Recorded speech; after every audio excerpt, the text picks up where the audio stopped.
Hi, good morning to everybody. ఈరోజు మనం అభ్యసనంలో అంతర్భాగంగా అవసరాలు అనే టాపిక్ని మనం డిస్కస్ చేద్దాం.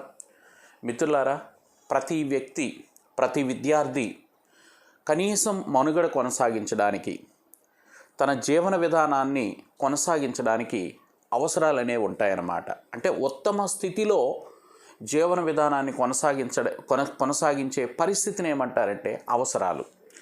ప్రతి ఒక్కరికి అవసరాలు ఉంటాయి. అవసరాలు కానీ లేకపోతే మన మానవ జీవితాన్ని మనుగడ కొనసాగించలేమన్నమాట. అందువల్లనే నార్మన్ మేయర్ అనే సైకాలజిస్టు అవసరాల గురించి ఒక అద్భుతమైన నిర్వచనం ఇచ్చారు. ఆయన ఏమన్నారంటే, ప్రతి వ్యక్తి, ప్రతి జీవి మనుగడకు, వికాసానికి కావలసిన ఉపయోగకరమైన పరిస్థితినే అవసరము అంటారు. ప్రతి వ్యక్తి, ప్రతి జీవి మనుగడకు, వికాసానికి అవసరమైన ఉపయోగకర పరిస్థితిని అవసరము అని అన్న వ్యక్తి ఎవరంటే నార్మన్ మేయర్. అయితే మనకి అవసరాల గురించి, వ్యక్తి యొక్క అవసరాల గురించి అధ్యయనం చేసి నిరూపించిన ప్రముఖ సైకాలజిస్ట్ ఎవరంటే అబ్రహం మాస్లో. ఎవరండి?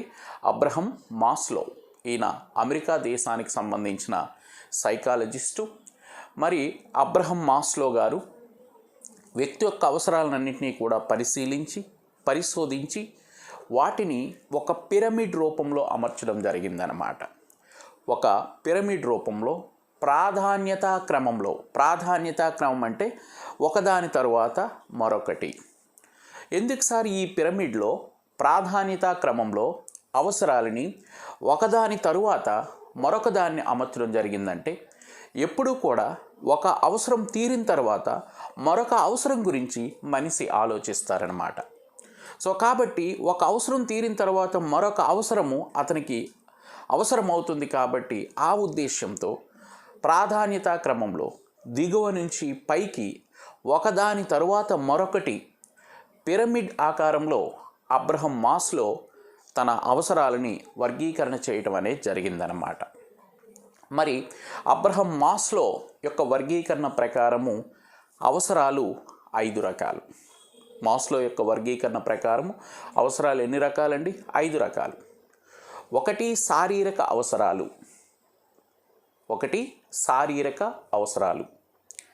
2 రక్షణపరమైన అవసరాలు. సెకండ్ వన్ రక్షణపరమైన అవసరాలు. 3వది ప్రేమ అనేది ఇక్కడ ఒక అవసరం అండి, ప్రేమ. 4వది గుర్తింపు, గౌరవం. 4వది ఏదండి? గుర్తింపు, గౌరవం. 5వది ఆత్మ ప్రస్తావనం లేదా ఆత్మ సంతృప్తి. 5వది ఆత్మ సంతృప్తి. ఓకేనండి. సో ఫస్ట్ వన్ శారీరక అవసరాలు, 2వది రక్షణపరమైన అవసరాలు, 3వది ప్రేమ, 4వది గుర్తింపు, గౌరవం, 5వది ఆత్మ ప్రస్థానం. సో ఇట్లా 5 రకాల అవసరాలు చెప్పడం జరిగింది. వీటిని స్థూలంగా 2 రకాలుగా వర్గీకరించారు అతను. అవి ఏంటంటే, సో శారీరక అవసరాలు, రక్షణపరమైన అవసరాలు, శారీరక అవసరాలు, రక్షణపరమైన అవసరాలు, వీటిని నిమ్నక్రమ అవసరాలు అన్నారు. శారీరకపరమైన అవసరాలని, రక్షణపరమైన అవసరాలని నిమ్నక్రమ అవసరాలుగా ఆయన వర్గీకరించారు.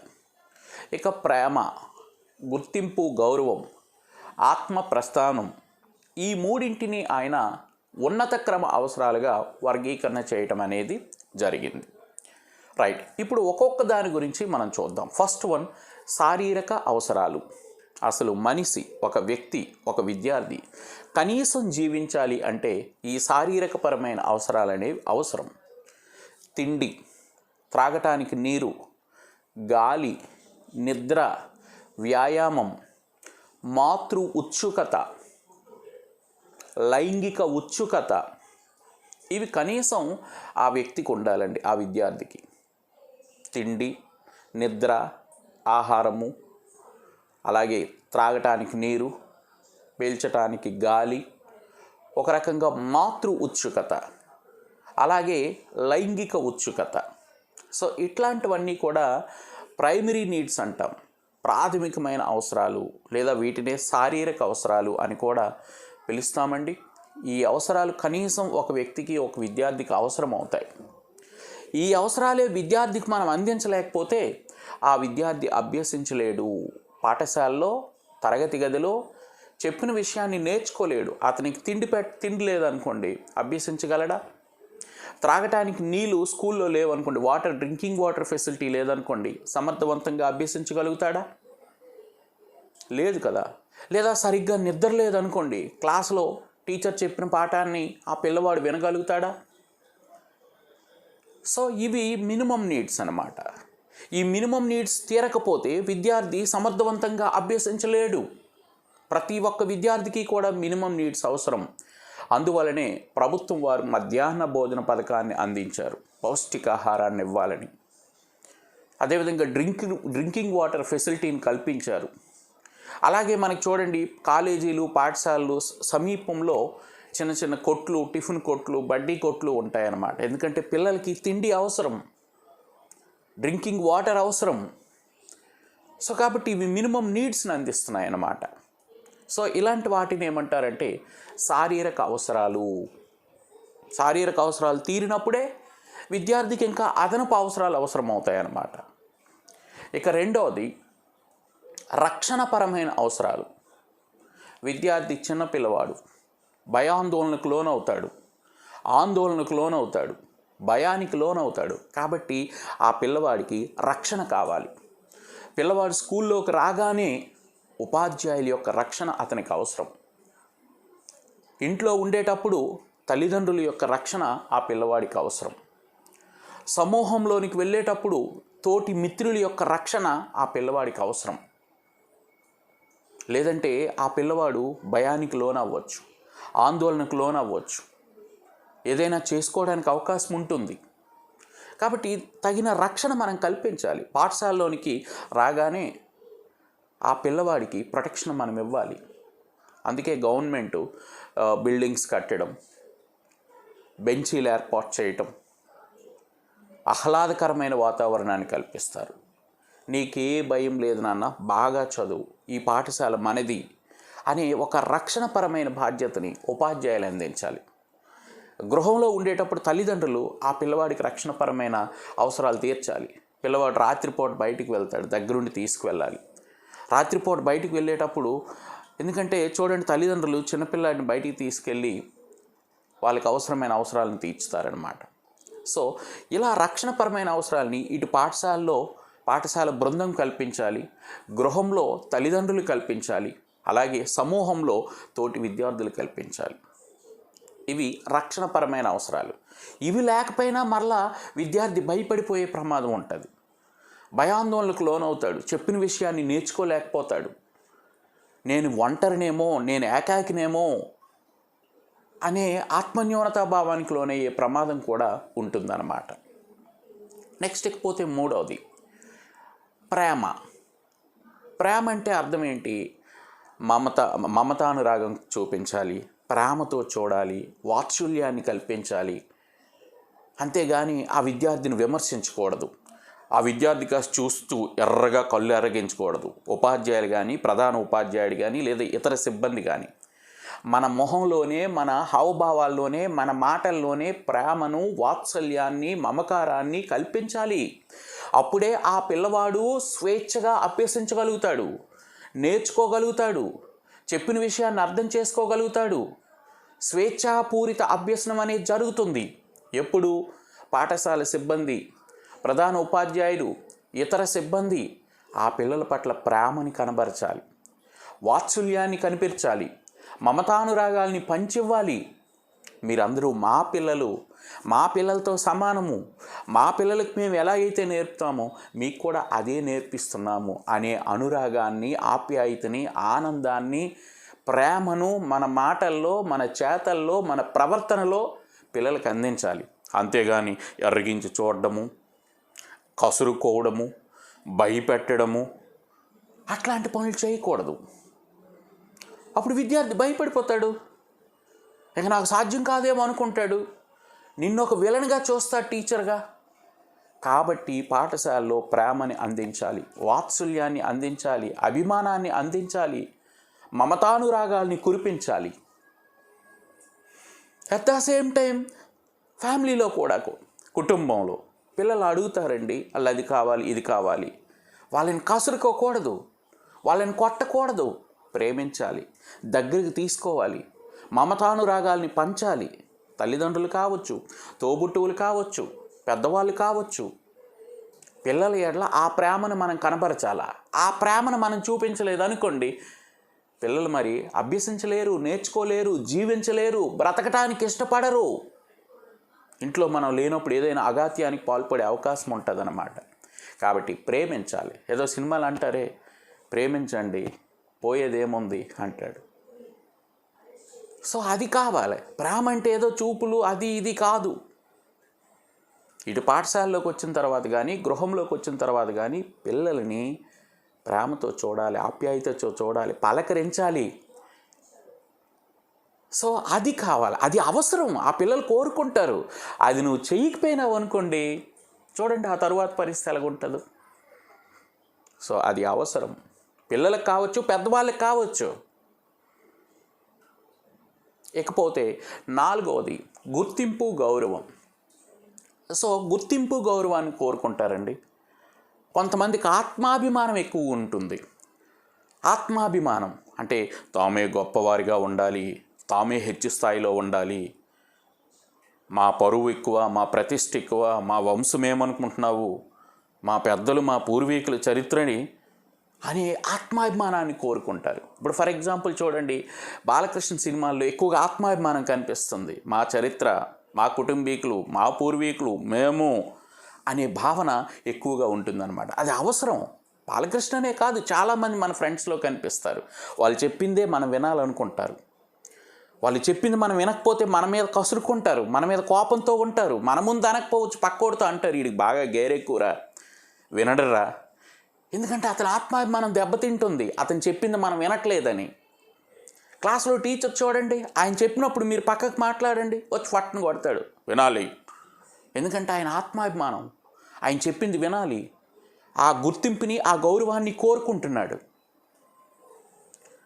అలాగే ఇతరులు కూడా నన్ను గుర్తించాలి, నన్ను పొగడాలి, నన్ను అభినందించాలి, ఇతరుల నుంచి కోరుకుంటారు. నన్నే పొగడాలి. ఒక వ్యక్తిని ఫర్ ఎగ్జాంపుల్ ఒక టీచర్ని పొగిడి పక్క టీచర్ని పొగడొప్పామనుకో, ఆయన కంపల్సరీగా నేను గుర్తుపెట్టుకుంటాడు. ఎందుకంటే నీ దగ్గర నుంచి గౌరవాన్ని, గుర్తింపుని ఆయన కోరుకుంటున్నాడు. చూసారా? ప్రతిష్ట, గౌరవము, పౌరుషము, ఇవన్నీ కూడా ఏంటి? గుర్తింపు, గౌరవాన్ని కోరుకుంటుంటారు.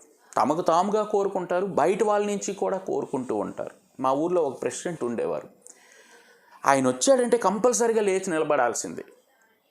ఆయన ముందుగానే లేచి నిలబడకపోతే మరుసటి రోజు మనకు ఒక కబురు వస్తుంది అన్నమాట. అట్ ద సేమ్ టైం నేను స్కూల్ చదువుకునేటప్పుడు మాకు ఒక టీచర్ ఉండేవారు. ఆయన నిలిపేటప్పుడు లేచి నిలబడాలా. యాక్చువల్గా గౌరవమే. పొరపాటును మనం చూడలేదా, ఆఫీస్ రూమ్కి పిలిచేవారనమాట. ఏరా ఇటు అంత గేరగా ఉన్నావేటి, మనుషులు చూడట్లేదేటి అనేవారు. మాస్టర్ చూడలేదు సార్ అంటే టూర్కో రాసుకెళ్ళినా ఒకటి కొట్టేవాడు అనమాట. అంటే అక్కడ మనం ఏదో పనిలో ఉన్నాం, చూడకపోయినా ఆయన మనం చూడాలి, ఆయన మనం గుర్తించాలి, ఆయన మనం గౌరవించాలి, ఆయన మనం పొగడాలి. చూసారా ఇతరుల నుంచి ఎంత కోరుకుంటున్నారో? గుర్తింపుని, గౌరవాన్ని, పొగడాలి, నమస్కారం పెట్టాలి. సో ఇది కూడా అవసరం వాళ్ళ అవసరం. ఎందుకంటే వాళ్ళకి తినడానికి ఉంది, ప్రొటెక్షన్ ఉంది. సో ఇది గుర్తింపు, గౌరవం అనేది వాళ్ళకి అవసరం అబ్రహం మాస్లో ప్రకారం. ఇక లాస్ట్ వన్ ఏంటంటే ఆత్మ ప్రస్తావన. అంటే ఆత్మ సంతృప్తి అన్నమాట. అన్ని అవసరాలు తీరిన తర్వాత ఒక వ్యక్తి తన వ్యక్తిత్వాన్ని పెంచుకుంటాడు. ఒక స్థితి నుంచి ఉన్నత స్థితిని కోరుకుంటాడు. నాకు అన్ని అవసరాలు తీరాయి, నలుగురికి సహాయపడదాం, నిస్వార్థంతో ఉందాం, ఇతరులను ఇబ్బంది పెట్టకూడదు, వీలైతే సాయం చేద్దాం అనే ఉన్నత స్థితికి చేరుకుంటారనమాట. ఒక స్థితి నుంచి ఉన్నత స్థితికి చేరుకోవడాన్ని ఏమంటారంటే ఆత్మ ప్రస్తావన. ఆత్మ సంతృప్తి. మాస్లో అవసరాల వర్గీకరణలో చివరిదిగా ఇది ఇచ్చాడు. అన్ని అవసరాలు తీరిపోయిన తరువాత ఆ వ్యక్తి ఒక ఉన్నతమైన గుణాన్ని, ఒక ఉన్నతమైన శీల సంపదను, ఒక ఉన్నతమైన వైఖరిని కలిగి ఉంటాడు. ఎందుకంటే అతనికి అన్ని అవసరాలు తీరిపోయినాయి, దిగువ స్థాయి అవసరాలు. కాబట్టి అతనిలో మంచి విలువలు ఉంటాయి, మంచి గుణగణాలు ఉంటాయి, ఉత్తమ పౌరసత్వ లక్షణాలు ఉంటాయి. వీలైతే సేవ చేద్దాం అనుకుంటాడు, తోటివారి మంచిని కోరుకుంటాడు. ఎప్పుడు ఆయన ఆత్మ ప్రస్తావన అనే అవసర స్థాయికి ఎదిగినప్పుడు. మాస్లో వర్గీకరణలో ఇది చివరిది. కాబట్టి మిత్రులారా, మనకి ఇలా అవసరాలు 5 రకాలు ఉంటాయి. ఫస్ట్ వన్ శారీరక సంబంధమైన అవసరాలు, రెండవది రక్షణపరమైన అవసరాలు, మూడవది ప్రేమ వాత్సల్యము, 4 గుర్తింపు గౌరవము, 5 ఆత్మ ప్రస్తావన. సో మనకి ఇక్కడ శారీరకపరమైన అవసరాలని, రక్షణపరమైన అవసరాలని, ఈ రెండింటినీ కూడా దిగువ క్రమ శ్రేణి అవసరాలుగా మాస్లో చెప్పారు. ఇక ప్రేమ వాత్సల్యం, గుర్తింపు గౌరవం, ఆత్మ ప్రస్తావన, ఈ 3 అవసరాలని ఉన్నత క్రమ అవసరాలుగా చెప్పాడనమాట. మాస్లో ప్రకారము దిగువ క్రమ అవసరాలైన శారీరక అవసరాలు మరియు రక్షణపరమైన అవసరాలు ప్రతి వ్యక్తికి ఉండాలి, లేకపోతే అతను కనీసం అభ్యసించలేడు. అందువలన ఇవి దిగువ శ్రేణిలో ఆయన చూపించడం జరిగిందనమాట. మరి వీటిపైన బిట్స్ ఎలా వస్తాయి? ఇప్పుడు నేను చెప్పినవే బిట్స్ అడగవచ్చు. మాస్లో అవసరాల క్రమానుగత శ్రేణిలో దిగువ నుంచి వెళ్ళేటప్పుడు మొదటిదేది, దిగువ నుంచి వెళ్ళేటప్పుడు 2వ శ్రేణి అవసరమేది, దిగువ నుంచి వెళ్ళేటప్పుడు 3వ శ్రేణి అవసరమేది అంటాడు. అదొక రకమైన బిట్టు. రెండోది ఏంటంటే అప్లికేటివ్గా వెళ్ళిపోతాడు. ఏంటి? ఒక పాఠశాలలో గణిత శాస్త్ర ఉపాధ్యాయుడు విద్యార్థులందరూ కూడా తననే అభిమానించాలి అని కోరుకోవడం మాస్లో అవసరాల క్రమానుగత శ్రేణిలో ఏ అవసరము? 1 శారీరకపరమైన అవసరము, 2 రక్షణపరమైన అవసరము, 3 ప్రేమ సంబంధిత ప్రేమ ఉత్సుకతకు సంబంధించిన అవసరము, ప్రేమ వాత్సల్యతకు సంబంధించిన అవసరం, 4 గుర్తింపు గౌరవానికి సంబంధించిన అవసరం. ఏదండి? గుర్తింపు గౌరవం. ఎందుకంటే పిల్లలందరూ తననే అభిమానించాలి అని ఆయన కోరుకుంటున్నారు. 8వ తరగతిలో ఉండే పిల్లల్లో రాము అనే విద్యార్థి ఈ పాఠశాలలో నేనే టాపర్గా ఉండాలి, ఎక్కువ మార్కులు నేనే సంపాదించుకోవాలి, నా రికార్డును నేనే అధిగమించాలి అనే ఆలోచనలో ఉన్న ఎడల మాస్లో అవసరాల క్రమానుగత శ్రేణిలో ఇది ఏ రకానికి చెందినది? 1 శారీరక అవసరము, 2 రక్షణపరమైన అవసరము, 3 ప్రేమ సంబంధిత అవసరము, 4 గుర్తింపు గౌరవం. ఏదండి? గుర్తింపు గౌరవానికి సంబంధించిన అవసరం. ఏ అనే ఒక గ్రామంలో రాముడు అనే వ్యక్తి శారీరక మానసిక గుర్తింపు ప్రేమ అన్ని రకాల అవసరాలు పొందిన తరువాత ఈ సమాజానికి సేవకుడిగా నేను ఉండాలి, ఈ సమాజంలో బాధ్యత గల పౌరుడిగా నేను ఉండాలి, ప్రజాస్వామ్య విలువలని పరిరక్షించే వ్యక్తిగా నా జీవితం కొనసాగాలి అని నిర్ణయించుకున్న ఎడల మాస్లో అవసరాల క్రమానుగత శ్రేణిలో అది ఎన్నవ రకము? 1 శారీరకపరమైనది, 2 రక్షణపరమైనది, 3 గుర్తింపు గౌరవానికి సంబంధించినది, 4 ఆత్మ ప్రస్తావనం లేదా ఆత్మ సంతృప్తి. ఏదండి అది? ఆత్మ సంతృప్తి. ఎందుకంటే తనకు అన్ని అవసరాలు తీరిపోయినాయండి. సమాజానికి ఏదో సేవ చేయాలనుకుంటున్నాడు, సమాజానికి మేలు చేయాలనుకుంటున్నాడు, ప్రజాస్వామ్యాన్ని పరిరక్షించాలనుకుంటున్నాడు. సో కాబట్టి ఇది ఆత్మ ప్రస్తావన, ఆత్మ సంతృప్తి కదండి. రమేష్ అనే ఒక బాలుడు పంట చేలులోనికి వెళ్ళేటప్పుడు తన మిత్రులందరినీ కూడా తోడు తీసుకుని వెళ్తున్నాడు. రమేష్ అనే బాలుడు క్షేత్ర పర్యటనకు వెళ్ళేటప్పుడు, పంట చేళ్లను సందర్శించేటప్పుడు తన తోటి మిత్రుల్ని వెంటబెట్టుకొని వెళ్ళడం అనేది మాస్లో అవసరాల క్రమానుగత శ్రేణిలో ఇది ఏ రకము? 1 శారీరకపరమైన అవసరము, 2 రక్షణపరమైన అవసరము, 3 ప్రేమ వాత్సల్యానికి సంబంధించిన అవసరము, 4 గుర్తింపు గౌరవానికి సంబంధించిన అవసరం. ఇదేమవుతుందండి? రక్షణపరమైనది. తన తోటి విద్యార్థుల్ని తోడు తీసుకువెళ్తున్నాడు పొలంలోనికి వెళ్ళేటప్పుడు. లేదా సినిమాకి వెళ్ళేటప్పుడు తన తోటి విద్యార్థులను తోడు తీసుకువెళ్తున్నాడు. ఇదేదండి రక్షణపరమైన అవసరం. అదేవిధంగా ప్రతి పాఠశాలలో మధ్యాహ్న భోజనం పథకం ద్వారా ప్రభుత్వం నాణ్యవంతమైన భోజనాన్ని, సురక్షితమైన త్రాగునీటిని, మంచి వసతిని, మంచి మౌలిక సౌకర్యాలని కల్పించడం అనేది ఏ రకమైన మాస్లో ప్రకారం ఏ రకమైన అవసరము? శారీరక అవసరమా, రక్షణపరమైన అవసరమా, గుర్తింపు గౌరవానికి సంబంధించిన అవసరమా, ప్రేమ వాత్సల్యానికి సంబంధించిన అవసరమా? అంటే మినిమం శారీరకపరమైన అవసరం. పిల్లలకి కనీసం ఫుడ్ ప్రొవైడ్ చేయాలి, పొల్యూషన్ లేని ఎయిర్ ఉండాలి, అదేవిధంగా సురక్షితమైన త్రాగునీరు ఉండాలి. అవి మినిమం నీడ్స్ అన్నమాట. సో అది శారీరకపరమైన అవసరం.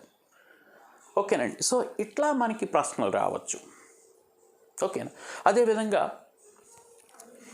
లక్ష్మి అనే అమ్మాయి తన క్లాసులో తన మిత్రుల నుంచి అభిమానం కోరుకోవడం, తన మిత్రుల యొక్క శుభాకాంక్షలు కోరుకోవడం, తమ తోటి విద్యార్థుల యొక్క శుభాకాంక్షలు, ఆదరణ, ఆప్యాయత, అభిమానం కోరుకోవటం అనేది ఇది ఏ రకమైన అవసరం? శారీరకపరమైనదా, రక్షణపరమైనదా, ప్రేమ వాత్సల్యాలకు సంబంధించినదా, గుర్తింపు గౌరవానికి సంబంధించినదా?